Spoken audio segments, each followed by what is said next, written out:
আশা আছে। কি আশা গো? আমি না তোমাকে নিজের হাতে খাইয়ে দিতে চাই।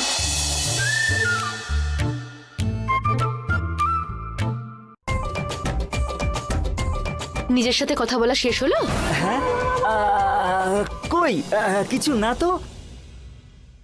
ঝগড়ুটে একটা মেয়ে এত আদর করে কথা বলছে সেটা ভাবছো? আরে আমি আমার বরের সঙ্গে ঝগড়া করব না তো কার সাথে করব বলো তো? স্বামী স্ত্রীর সম্পর্ক মানেই ঝগড়া আর প্রেম। তার মানে আমার দিক থেকে তুমি কিছুই চাও না? না মানে সেরকম বড় কিছু না, ছোট্ট ছোট্ট একটা চাহিদা আছে। আসলে ওই সায়নের থেকে তুমি যে 1 কোটি টাকাটা নিয়ে এলে না, ওটা বাড়িতে রেখে দিলে মামা আর মা দুজনে ফাঁকা করে দেবে জানো। আচ্ছা ওটা কোনোভাবে ব্যাংকে ফেলে রাখা যায় না বলো? হ্যাঁ, ওই টাকাটা আমার কাছে ভীষণ ইম্পর্ট্যান্ট। ওটা দিয়ে না আমি একটা প্ল্যান করেছি। টাকাটা তো শুধুমাত্র আমি তোমার জন্যই রোজগার করছিলাম। 1 কোটি টাকা ইনকাম করতে না পারলে বাড়ি ঢুকবে না বলেছিলে না? সেই জন্যই আমি স্মাগলিং করতে রাজি হয়েছিলাম। আর এখন ওই টাকাগুলোই তুমি চাইছো। কিন্তু এতে আমার একটা ছোট্ট সমস্যা আছে। কি সমস্যা গো? ওই টাকাগুলো আমি ব্যাংকে গিয়ে রেখে এসেছি। হ্যাঁ, ওই টাকাগুলো শুধু আমিই বার করতে পারবো। তার কারণ ব্যাংক থেকে আমাকে একটা পাসওয়ার্ড দিয়েছে, ওটা শুধুমাত্র আমিই জানি। কিন্তু এখানেও একটা সমস্যা আছে। পাসওয়ার্ডটা না আমি সত্যি বলতে ভুলে গেছি।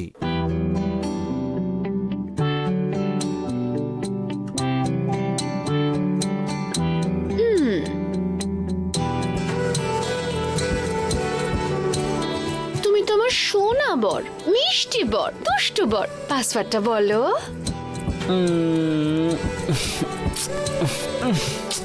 আমি অনেক দিন ধরে মনে করার চেষ্টা করছি, কি বলবো বলো তো, পাসওয়ার্ডই মনে পড়ছে না। নন্দিনী, মনে পড়েছে? খুব খিদে পেয়েছে। তোমার সব সময় খালি খাবার চিন্তা। নাও খাও, খাও, আরো খাও, খাও, খাও, খাও, খাও, খাও। এই মনে পড়েছে? ধ্যাৎ।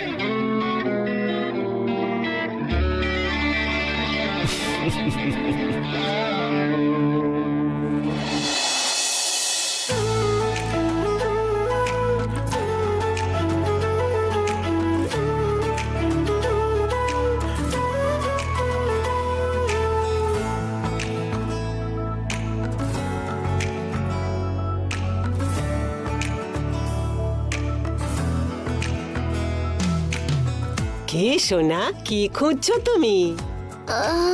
খিদে পেয়েছে? হ্যাঁ, ইডলি আছে, লুচি আছে, সবজি আছে, কি খাবে? শুধু এগুলোই আছে? কেন? ঠিক আছে ছাড়ো, আমার না খিদে পাচ্ছে না।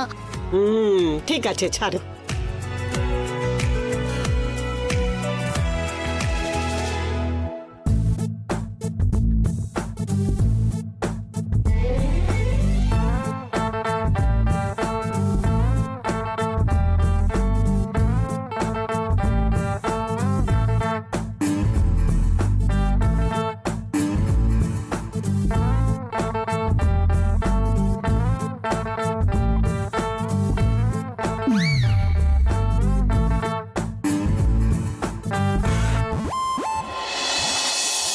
খাবার খেয়েছিস সোনা? খেয়ে নিয়েছি, খেয়ে নিয়েছি।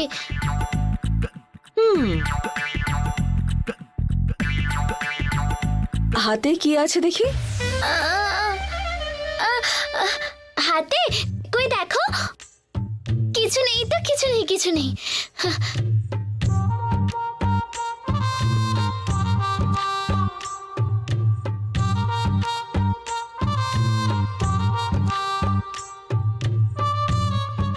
কমলা মা, হ্যাঁ, দুর্গা খাবার খেয়েছে?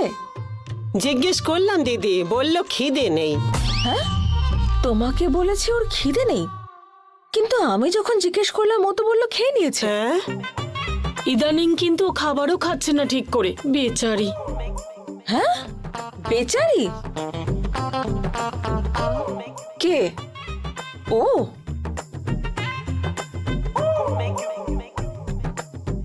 ও কিছু একটা হাতে নিয়ে যাচ্ছিল মনে হলো তখন। কি হতে পারে?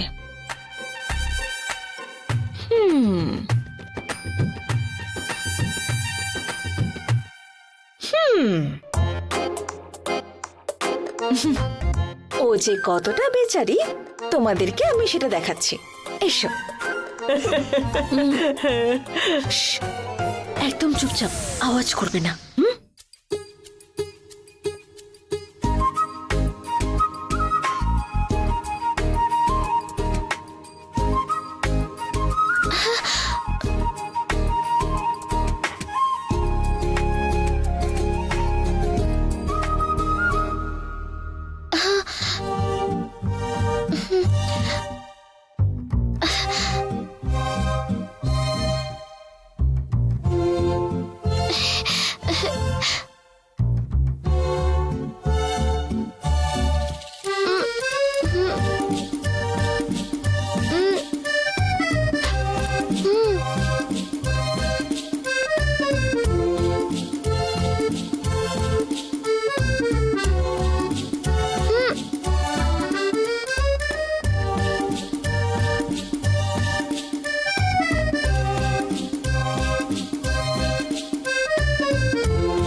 আউ,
আই,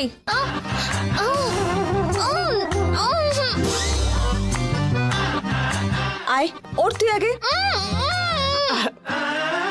উঠতে বলছি তো, ওঠ ওঠ। যাবো না। আয়, উঠে পড়। ওঠ না।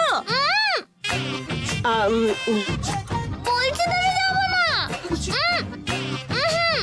আরে কেউ দেখো, এই বাচ্চাটাকে কেউ খেতে দিচ্ছে না। কেউ দেখো, এসে দেখে যাও। এই বাড়ির সবাই কত বড় লোক, তাও এটুকু একটা ছোট বাচ্চাকে খেতে দিচ্ছে না।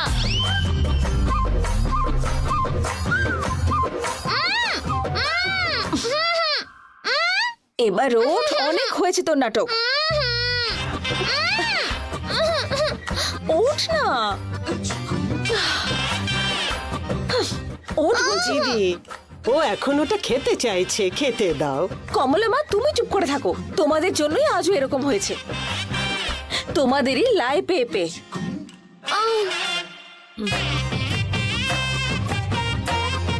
খাবার মানে বাড়ির খাবার খাওয়া উচিত। লুচি, সবজি, পরোটা এইসব তোমাদের বললে কি তোমরা বানিয়ে দেবে না ওকে? নিশ্চয়ই বানিয়ে দেব। কিন্তু দেখো ওর হাতে সব ছাইপাশ খাবারগুলো রয়েছে। এইসব খেলে কি ওর হেলথ ঠিক থাকবে বলো?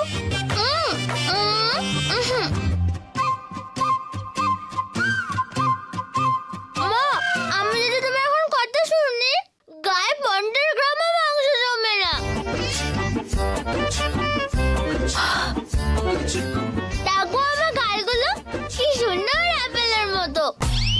হ্যাঁ, ওটা আপেল না, ওটা কুমড়ো। কুমড়ো, বুঝেছিস?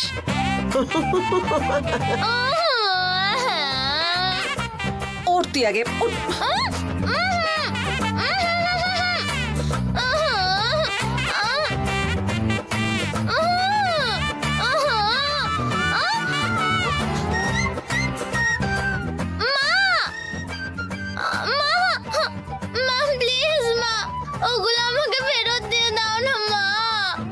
আমি এগুলোর তোকে একটাও দেব না। কমলা মা, তুমি ওকে এখনই নিয়ে যাও আর ওকে বাড়ির খাবার খাওয়াও। ঠিক আছে। খেলে খাবে, না খেলে না খাবে। আমি ওকে এই সমস্ত জাঙ্ক ফুডের একটা কিচ্ছু খেতে দেব না। এসো সোনা, আমি খাবার দিচ্ছি। দেখো না দিদা সবকিছু নিয়ে নিল। আরে বাবা, আমি বানিয়ে দিচ্ছি। আচ্ছা দিদা দিদা শোনো শোনো, আহ, তুমি কিন্তু কাউকে বলবে না। হ্যাঁ হ্যাঁ, আমি শিবা আঙ্কেলকে আমার হ্যাঁ? জন্য খাবার আনতে বলেছি। উনি এনে দিলে তোমার কাছে দেব, তুমি লুকিয়ে রেখে দেবে। ঠিক আছে। কাউকে দেখাবে না কিন্তু। যখন আমি চাইবো আমি দিয়ে দেবে, ঠিক আছে? আস্তে।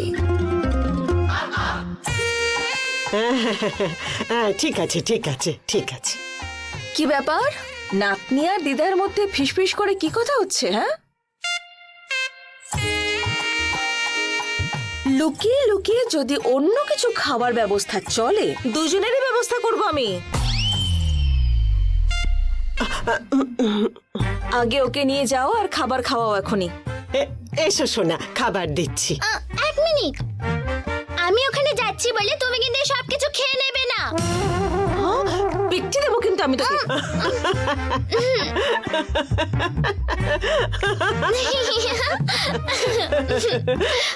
কমলা মা, তুমিও এর সাথে মিশে আর হেসো না। ওকে নিয়ে যাও আর খাবার খাওয়াও।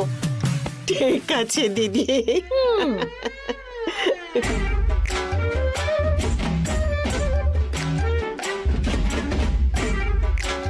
আরে বাপরে বাপরে বাপ, তুমি দেখলে রূপা?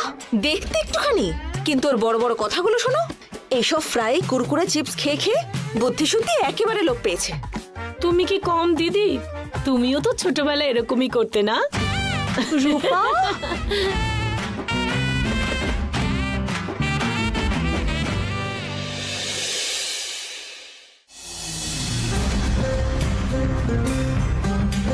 কি ব্যাপার প্রতাপ বাবু, আপনি হঠাৎ এত তাড়াতাড়ি এখানে চলে এলেন? শীতকালে পরিযায়ী পাখিরা কেন আসে? দেখুন, আমি যতটা জানি ওয়েদার চেঞ্জ করে ফিরে যাওয়ার জন্যই আসে। এই পাখিটা জল তেষ্টা পেয়েছে বলে এসেছে। নমস্কার সায়ন বাবু।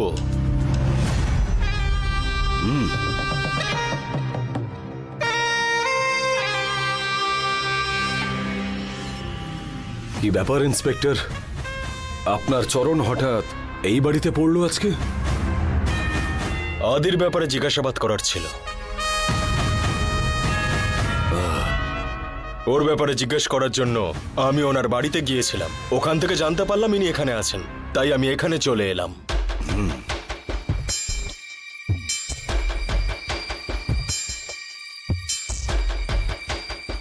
একে আপনি চেনেন তো?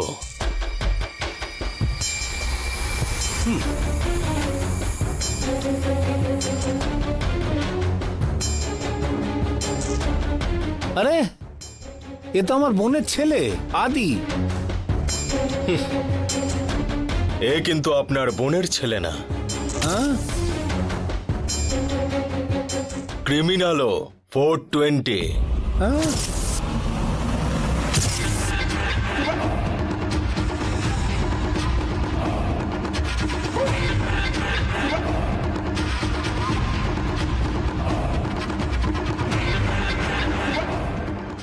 অনেক লোকজনকে ঠকিয়ে তাদের টাকা নিয়ে এখান থেকে পালিয়েছে।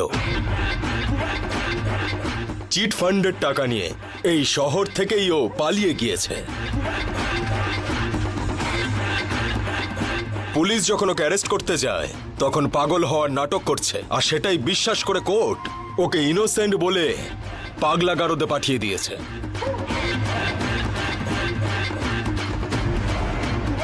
ওখান থেকে পালিয়ে গিয়ে আপনার বোনের ছেলে বলে ও আপনার কাছেই পালিয়ে এসেছে।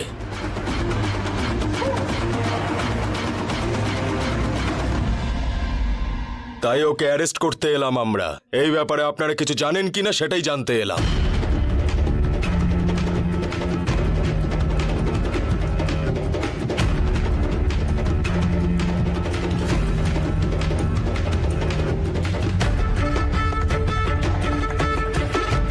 কি সায়নদা, শেষমেশ আমাদেরকেও টুপি পরিয়েছে। ওকে আমরা আদি ভেবে এতদিন ধরে ভরসা করেছি। আমিও তো সেটাই ভেবে অবাক হচ্ছি। এ যদি আপনাদের কাছে কোনো রকম কন্ট্যাক্ট করতে আসে। না না ইন্সপেক্টর, ওর মুখটা চেঞ্জ হয়ে গেছে বলে আপনারা সন্দেহ করছেন। ও হলো আদি। আমার বোনের ছেলে যখন মেন্টাল হসপিটালে ছিল তখন পালাবার চেষ্টা করেছিল। মুখে তখন অ্যাসিড পড়ে ওর মুখ ভীষণভাবে পুড়ে যায়।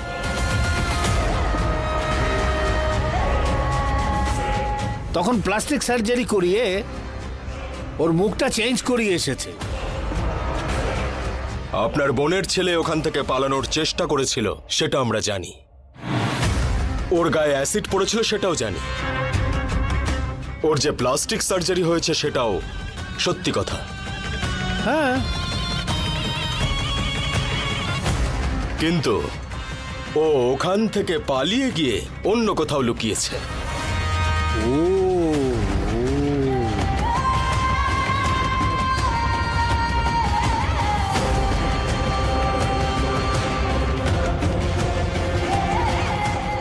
ওর উপরে কোনো রকম অ্যাসিড অ্যাটাক হয়নি।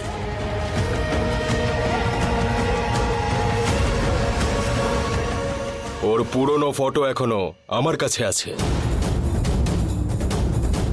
অনেক জায়গাতেই ও নিজেকে পাগল বলে নাটক করে সাধারণ লোকজনদেরকে ঠকিয়ে মেডিকেল হসপিটালে গিয়ে ভর্তি হয়েছে।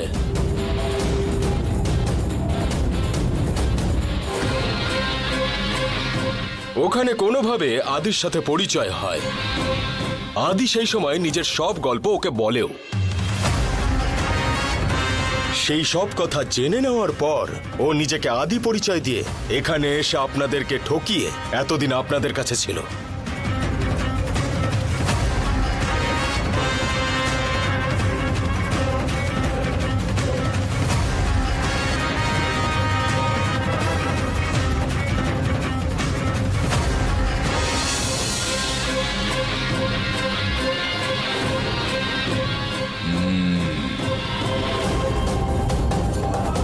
অফিসার যা বলছে তা সব সত্যি।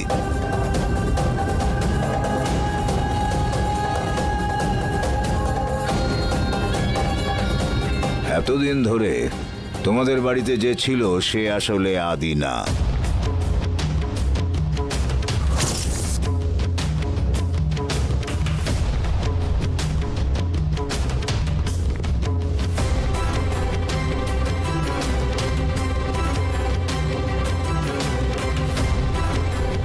ও আদির কাছে ঘটনা শুনে ও হাসপাতাল থেকে পালিয়ে এসে ও নিজেকে আদি বলে তোমাদের কাছে এসে থাকছিল।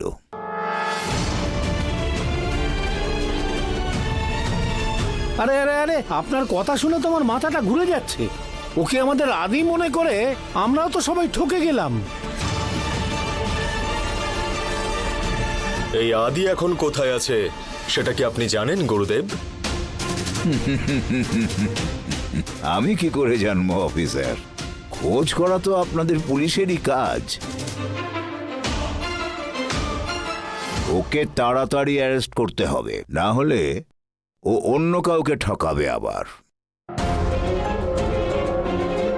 আপনি আমাদের সঙ্গে চলুন। আপনি থানাতে গিয়ে ও যে আপনার বোনের ছেলে নয় সেটা একটা স্টেটমেন্ট দিয়ে আসবেন। আরেকটা কথা মনে রাখবেন, ও যদি কোনোদিনও কন্ট্যাক্ট করার চেষ্টা করে ওকে আপনি বাড়িতে আসতে বলবেন আর আমাকে সঙ্গে সঙ্গে ইনফর্ম করবেন। যে করেই হোক ওকে অ্যারেস্ট করব।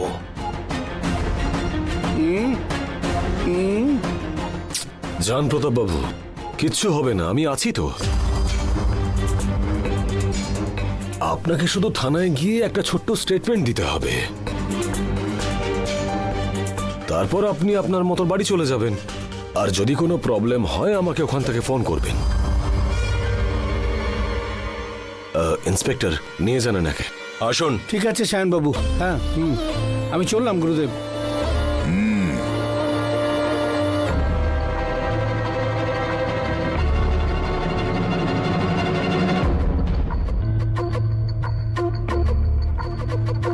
কি হলো গুরুদেব? ও যে আসল আদি নয় সেটা আপনিও জানতে পারলেন না? জানতাম ওই ছেলেটা আদির মতো নাটক করে বলে আমি পাঠিয়েছিলাম।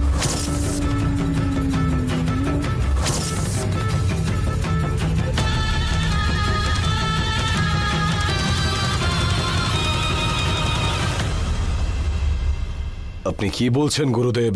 হ্যাঁ সায়ন, আদি হাসপাতাল থেকে পালিয়ে যাবার পরে ওর থাকার কোনো জায়গা ছিল না। গুরুদেব আমি কি করব বলে আমার পায়ে এসে ধরল। তখন আদির বাড়ি খালি ছিল। আদির বাড়ির লোকেদের আমি আদি বলে ফোন করে ওখানে গিয়ে ওদের সাথে থাকলো। কোনো প্রবলেম হলে আমি দেখে নেব বলেছিলাম। যখন পুলিশ ওকে খুঁজছে বলে বুঝলাম, তখন আমি ওকে অন্য জায়গায় পাঠিয়ে দিলাম। এইটুকুই। তাহলে তো পুলিশকে বলে আপনি তো একেও অ্যারেস্ট করাতে পারতেন।